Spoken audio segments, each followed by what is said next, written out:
tapi kita akan membahas lebih kepada sistem penginderaan jauhnya. Nah, kalau Anda lihat di slide ini ya, di slide pertama ini adalah ada background gambar yang mungkin Anda juga sudah mungkin beberapa di antara sudah tahu ya, ini kira-kira gambar apa. Ini saya ambilkan dari citra radar ya. Citra radar itu adalah merupakan salah satu contoh sistem penginderaan jauh aktif ya. Jadi sumber tenaganya adalah buatan manusia. Kalau Anda lihat di situ yang tampak hanya gradasi hitam putih ya. Jadi tidak berwarna. Nah, kenapa dia tidak berwarna nanti kita akan bahas lebih lanjut ya. Jadi dia lebih banyak menampilkan kondisi permukaan bumi ya. Kalau Anda lihat pun ini cakupannya cukup luas ya. Ini. Nah, sistem penginderaan jauh berdasarkan sumber tenaga yang digunakan pada prinsipnya dibedakan menjadi dua ya, yaitu sistem penginderaan jauh pasif dan sistem aktif. Yang pasif itu adalah penginderaan jauh yang menggunakan sumber energinya matahari atau alami ya. Jadi yang pasif itu justru yang alami. Nah, sumber tenaga yang alami itu adalah matahari. Tetapi yang satu lagi adalah penginderaan jauh sistem aktif. Aktif itu buatan manusia ya. Berarti dia sumber tenaganya itu adalah hasil buatan manusia, tidak menggunakan sumber energi alami ini. Nah, apa sebenarnya nanti kelebihan dan kekurangan masing-masing dari sistem penginderaan jauh? Kita akan lihat nanti ke selanjutnya.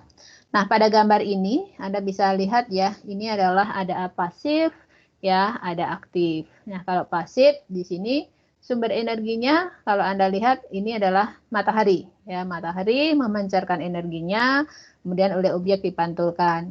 Tapi kenapa di sini juga ada pasif juga. Nah, selain pantulan, gelombang yang dipancarkan ya, energi yang dipancarkan oleh matahari itu ada juga yang spektrum elektromagnetik yang sifatnya adalah termal ya, inframerah termal. Jadi kalau inframerah termal itu bukan pantulan lagi, tetapi dia lebih kepada pancaran. Nah, kalau yang aktif, gambar sekilas ini Anda lihat posisinya, ini aktif, jauh sekali dari gambar dari ini ada matahari. Nah, kalau aktif sumber energinya dari mana? Nah, kalau aktif itu ya sumber energinya dipancarkan oleh sensor itu sendiri, ya, dipancarkan oleh sensor itu sampai ke muka bumi, maka oleh objek di muka bumi baru dipantulkan dan ditangkap oleh sensor itu kembali. Jadi ini kalau Anda lihat ada garis ke bawah langsung bukan garis ya, garis berkelok ke bawah langsung dia ke atas. Tapi kalau matahari untuk pantulan ada sudut ya. Jadi ini kemudian baru ini dipantulkan. Baik, kita akan bahas lebih lanjut. Nah, pada prinsipnya penginderaan jauh sistem pasif ini secara garis besar itu ada tiga ya, ada tiga menggunakan bisa dikelompokkan dalam tiga spektrum yang digunakan. Jadi yang pertama itu adalah spektrum visible atau spektrum tampak mata. Kalau dia spektrum visible, kita lihat di sini spektrum ya visible. Masih ingat visible itu panjang gelombangnya dari berapa sampai berapa? Dari 0,4 sampai 0,7 Bu.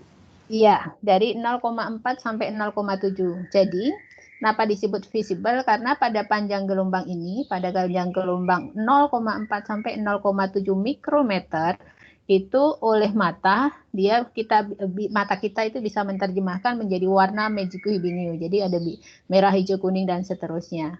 Itu. Nah, jadi makanya disebut dengan visible. Nah, pada penginderaan jauh sistem pasif yang menggunakan panjang gelombang visible atau tampak mata ini, tampak ini ya, antara dari biru sampai merah. Ini sifatnya adalah lebih kepada yang diterima oleh sensor itu adalah pantulannya. Jadi yang pertama berdasarkan pantulan. Nah, kalau berdasarkan pantulan berarti kita dasarnya adalah yang ditangkap adalah spektrum tampak. Jadi kalau spektrum tampak, ada ingat lagi panjang gelombangnya berapa kan? Kemarin saya sudah bilang, jangan dilupakan ya spektrum elektromagnetik ini ya. Mana yang digunakan, Anda harus tahu kurang lebih kisaran panjang gelombangnya berapa. Itu Anda harus memahaminya. Kemudian yang kedua, tadi disebutkan, yang kedua adalah terkait dengan inframerah. Ya, ini adalah terkait dengan sistem pasif yang menggunakan tenaga pancaran inframerah, tetapi inframerah termal ya. Ini ada kata termal. Nah, kalau inframerah termal itu tidak menggunakan pantulan dari tenaga elektromagnetiknya, tetapi dia menggunakan pancaran. Ya, pancaran. Kenapa pancaran? Karena yang dada spektrum itu yang dipancarkan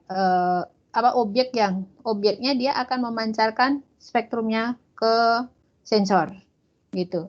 Nah, dasarnya adalah perbedaan suhu objek dengan suhu-suhu di lingkungan sekitarnya. Semakin besar beda suhu, maka semakin mudah kita mengenali objek yang terekam pada citra termal ini. Ini ya, jadi untuk penginderaan jauh pasif tapi yang termal. Nah, kemudian yang ketiga yaitu pasif tapi gelombang mikro ya. Pasif tapi gelombang mikro. Bukankah kalau aktif itu dia juga menggunakan gelombang mikro? Iya, tetapi pasif juga ada gelombang mikronya, tapi tidak terlalu panjang ya, tidak terlalu panjang gelombangnya. Nah, untuk yang citra, sistem pasif gelombang mikro itu biasanya disebut dengan citra gelombang mikro. Ya, citra gelombang mikro. Nah, resolusi spasialnya biasanya kasar ya, lebih kasar dibandingkan yang tampak maupun termal. Ini yang perlu dipahami ya. Jadi kalau pasif itu ada berdasarkan pantulan, berdasarkan pancaran, tapi juga ada yang gelombang mikro tadi. Ini. Nah, kalau Anda lihat lebih lanjut, silakan dilihat. Yang termal itu kira-kira panjang gelombangnya berapa? Gelombang mikro yang seperti apa? Jadi ini jangan sampai dilupakan. Jadi kenapa slide ini pada kuliah kemarin sudah saya munculkan, kuliah hari ini saya munculkan kembali. Karena ini tidak bisa dilepaskan. Ya mungkin pada kuliah-kuliah berikutnya nanti juga akan disegarkan kembali ingatan kita. Itu. Baik, ini ya. Jadi ada Magic Binio ini. Nah, ini barangkali nanti ada satu penjelasan sendiri bagaimana dia bisa berwarna kuning, bagaimana dia bisa berwarna merah dan lain sebagainya. Mungkin nanti pada saat pengolahan citra ya. Nah, kita balik lagi. Pada sistem pasif, terutama yang menggunakan tenaga pantulan, itu besarnya energi yang ditangkap oleh sensor pada dasarnya tergantung dari banyak hal. Ya, salah satunya adalah sangat dipengaruhi oleh atmosfer. Kemarin juga kita sudah bahas. Ya, sangat dipengaruhi oleh atmosfer. Jadi kalau kemarin rumusnya seperti ini, tenaga yang dipancarkan ke bumi dan sampai di objek di bumi itu pada prinsipnya merupakan fungsi dari waktu, lokasi, dan cuaca. Jadi kalau kita lihat, karena dia sangat dipengaruhi oleh atmosfer, dan atmosfer itu sifatnya sangat selektif terhadap panjang gelombang yang bisa sampai di permukaan bumi, ya, yang paling banyak kemarin sudah kita bahas yaitu pada jendela atmosfer ya. Nah, tapi ada banyak hal yang bisa mempengaruhi besarnya energi yang ditangkap oleh sensor. Apa saja yang mempengaruhi? Di antaranya adalah awan, kemudian kabut, kemudian banyak keberadaan gas dan lain sebagainya. Atau kemarin sudah kita bahas yang disebut dengan hamburan. Ini. Jadi kalau ada awan dampaknya apa? Kalau ada awan dampaknya adalah energi yang dipancarkan oleh matahari tidak sepenuhnya sampai di muka bumi karena terhalang oleh awan. Karena sifat dari tenaga penginderaan jauh sistem pasif yang menggunakan pantulan itu adalah panjang gelombangnya tidak mampu menembus awan. Jadi satu kelemahan sudah kita dapatkan dari sini. Apa sebenarnya kekurangan dari penginderaan jauh sistem pasif yang pantulan? Satu adalah dia tidak mampu menembus awan. Kalau dia tidak mampu menembus awan, ya, ini dampaknya citra Anda akan seperti ini. Jadi yang tampak pada citra itu adalah hanya awan putih. Apalagi kalau awannya tebal ya, awannya tebal, yang tampak hanya awan putih. Jadi kalau Anda lihat di sini, nah ini adalah efek dari kalau di atmosfer itu ada awan dan tenaga yang kita gunakan adalah alami dan visible. Jadi kalau ada awan ini energi matahari dia akan memancarkan energinya tertutup awan.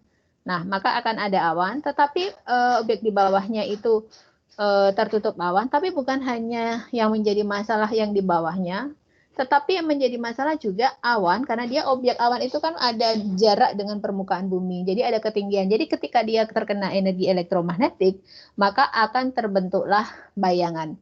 Jadi ada beberapa daerah gelap yang terbentuk, yang tampak pada citra, itu akibat dari bayangan tertutup oleh bayangan awan. Ini. Jadi kalau Anda lihat pada citra ini, ya, ini citranya tampak putih, tapi kok di belakang putih ada ini ya, agak gelap-gelap ya. Ya inilah bayangan dari awan. Kalau seperti ini, berarti Anda akan bisa memprediksi kira-kira sumber energinya berada pada posisi di mana, di sebelah kanan atau di sebelah kiri dari citra Anda, dari gambar citra ini. Ya, kalau menurut Anda sebelah kanan apa sebelah kiri? Sebelah kanan, Bu. Sebelah kanan. Ibu. Ya, jadi dari arah tulisan itu ya, dari sebelah kanan, tetapi dia membentuk angle sudut yang terbentuk antara sumber energi dengan objek di muka bumi. Jadi ini salah satu kekurangan dari penginderaan jauh sistem pasif. Dia tidak mampu menembus awan. Dengan demikian, kalau Anda sudah tahu seperti ini, oh dampaknya kalau awan objek di bawahnya tidak kelihatan, maka Anda akan bisa menentukan. Kalau Anda dapat sebuah proyek, Anda harus mengetahui karakteristik daerah yang akan Anda rekam. Daerah yang akan saya rekam lebih banyak seringnya itu banyak awan ataukah tidak. Kalau dia sering hampir setiap hari tertutup awan, ya Anda jangan pesan atau membeli penginderaan jauh yang didasarkan pada pantulan, khususnya yang pasif ini ya. Penginderaan jauh sumber energinya adalah alami atau pasif dan didasarkan pada pantulan. Loh, memangnya kenapa? Karena nanti yang tampak pada citramu hanya objek awan ya, didominasi oleh objek awan. Ngapain kita harus membeli dengan mengeluarkan biaya yang banyak, tetapi yang tampak pada awan, jadinya mubadir, tidak bisa kita interpretasi. Ini ya, ini pasif sensor, awan pada citra tampak warna putih dan akan menutup objek di bawahnya, tapi juga akan terbentuk bayangan seperti yang ini tadi. Ini ya. Jadi perlu dipahami ada di sini. Nih, jadi ini tadi Anda harus memahami. Oke, nah berikutnya adalah kita ke tadi yang pantulan, yang kedua yaitu yang ke termal, inframerah termal. Masih pada penginderaan jauh sistem pasif. Nah, Anda lihat dulu. Spektrum inframerah termal itu panjang gelombangnya lebih besar atau lebih kecil dari visible? Lebih besar apa lebih kecil dari tampak? Lebih besar, Bu. Lebih besar. Berarti lebih besar ya. Kalau lebih besar berarti dia daya tembus awannya juga lebih besar dibandingkan dengan yang visible tadi. Disebutkan di sini ya bahwa termal bisa beroperasi pada siang maupun malam hari ya. Maupun malam hari. Jadi untuk yang termal kita bisa rekam atau kita bisa pesan citra itu pada siang atau malam hari. Kenapa? Karena dasarnya bukan pada pantulan, tetapi dasarnya pada pancaran beda suhu, pancaran panas dari objek tadi. Kalau yang tadi pertama pantulan itu kan sangat tergantung pada sumber tenaganya. Sumber tenaga matahari itu adanya hanya pada siang hari. Jadi pada apa ya, hari cerah ya, hari siang hari. Kalau malam hari tidak ada sumber tenaga, berarti kan tidak ada energi yang dipantulkan. Itu. Tetapi kalau pancaran, bedanya adalah dia tergantung pada suhu, perbedaan suhu. Baik, nah yang perbedaan suhu, Anda bisa lihat ini ya, gambarannya kurang lebih seperti ini. Jadi pada grafik ini sebenarnya kalau untuk memahami thermal ya, ini ada gambaran siklus harian suhu selama 24 jam ya. Yang ininya adalah temperatur ya, temperatur kinetik. Nah, ini mungkin balik lagi pada fisika penginderaan jauh yang kemarin sudah diberikan oleh Bu Mita ya, saya yakin. Nah, pada prinsipnya Anda bisa dilihat di sini. Grafik ini, kalau kita lihat, temperatur minimal itu dimulai pada jam 6 pagi ya, pada jam 6 pagi.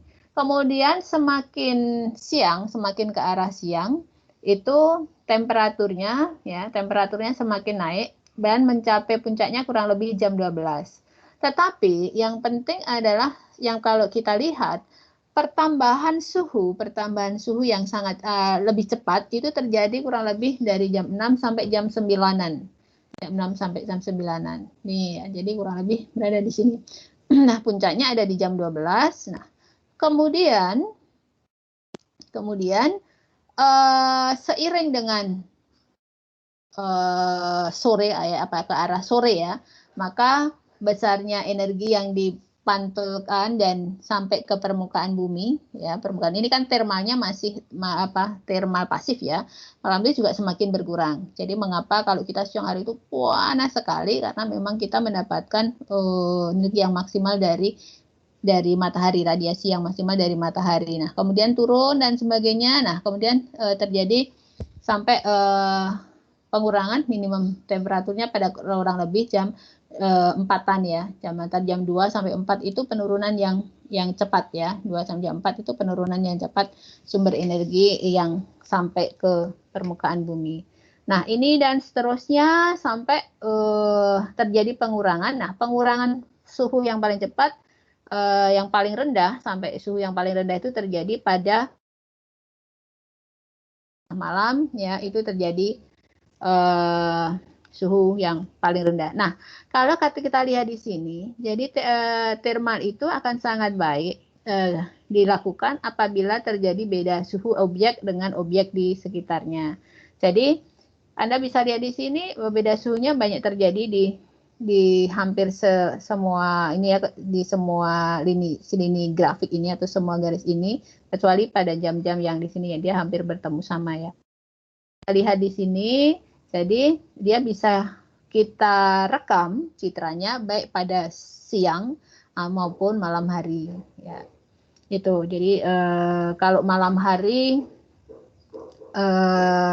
thermal itu biasa digunakan untuk mengetahui, salah satu sekarang yang banyak digunakan anak PWK ya, tugas akhir anak PWK itu adalah untuk mengetahui suhu satu wilayah ya, apa perubahan suhu thermal satu wilayah, itu sudah banyak dilakukan tugas akhir di PWK. Salah satunya adalah bimbingan saya ya, itu juga sudah mulai ini. Jadi dia mengkaji bagaimana perubahan suhu di Kota Magelang, perubahan dari tahun ke tahun. Nah, dilihat yang dipakai adalah spektrum thermal ini. Nah, Anda mungkin nanti juga bisa melakukan seperti itu. Nah, apa sebenarnya yang terjadi? Bagaimana sebenarnya perubahannya? Untuk apa sih sebenarnya perubahan suhu ini dikaji? Ini kaitannya dengan pemanasan global ya. Pemanasan global, apalagi sekarang sudah dampaknya sudah mulai kita rasakan. Itu yang perlu kita minimalkan. Jadi inilah gambaran dari kurang lebih dari spektrum penggunaan dari thermal. Baik, berikutnya untuk yang